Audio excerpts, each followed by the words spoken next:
ঘরেই আমি কিভাবে আদা পাউডার তৈরি করে থাকি সেই রেসিপিটি আপনাদের সাথে শেয়ার করব। আমাদের অনেক খাবার আইটেমে কিন্তু আদার পাউডারটা আমরা ব্যবহার করে থাকি, তো বাজার থেকে কিনতে গেলে কিন্তু এই আদা পাউডারের অনেক বেশি দাম রাখে। তো আমি কি করি, সিজনের সময় যখন দাম কম থাকে বেশি করে আদা কিনে এভাবে পাউডার করে রাখি। একটা নাইফ দিয়ে প্রথমে আমি আদার স্কিনটা ছাড়িয়ে নিচ্ছি, তবে এটা টোটালি অপশনাল, আপনারা চাইলে এই স্কিন সহ রাখতে পারেন, তাতে কোনো সমস্যা নেই। সবগুলো আদার স্কিন ছাড়িয়ে পানি দিয়ে প্রথমে খুব ভালো করে ক্লিন করে নিয়েছি। আদার গায়ে কিন্তু অনেক বেশি পরিমাণে বালু থাকে, এজন্য আদাটা আস্ত থাকা অবস্থায় প্রথমে খুব ভালো করে এটা ধুয়ে নিতে হবে। তো একটা নাইফ দিয়ে আমি যতটা সম্ভব একটু পাতলা পাতলা করে কেটে নিচ্ছি, তবে আপনারা চাইলে এটা বটি দিয়েও কিন্তু কেটে নিতে পারেন। প্রথমে পাতলা পাতলা করে কেটে নিয়ে দেন আবার একটু কুচি কুচি করে কেটে নিচ্ছি। আদা কুচানোটা একটু চিকন হলে এতে করে রোদ্রে খুব তাড়াতাড়ি শুকিয়ে যাবে। সবগুলো আদা আমি যতটা সম্ভব একটু চিকুন করে কুচি কুচি করে নিয়েছি। এবারে ছড়ানো একটা বড় প্লেটে আমি আদাগুলো খুব ভালো করে ছড়িয়ে দিচ্ছি।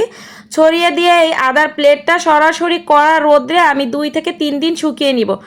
2 দিন শুকালেই কিন্তু আদাগুলো শুকিয়ে যায়, তারপরেও সবচাইতে বেটার হয় যদি 3 দিন শুকানো যায়।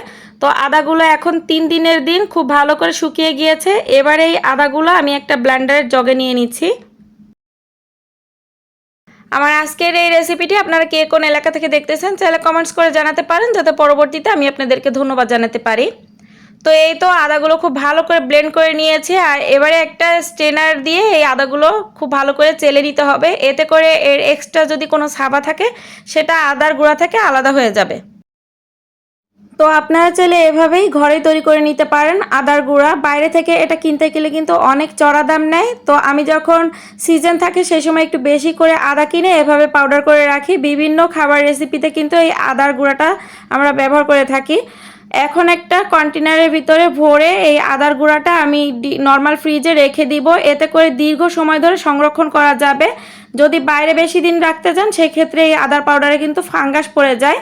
রেসিপিটি ভালো লেগে থাকলে প্লিজ একটি লাইক দিবেন, ভিডিওটি শেয়ার করবেন, আর খুব বেশি ভালো লেগে থাকলে আমার পেজটি ফলো করে আমার পাশে থেকে যাবেন। দেখা হচ্ছে নেক্সট কোনো রেসিপি নিয়ে। আল্লাহ হাফেজ।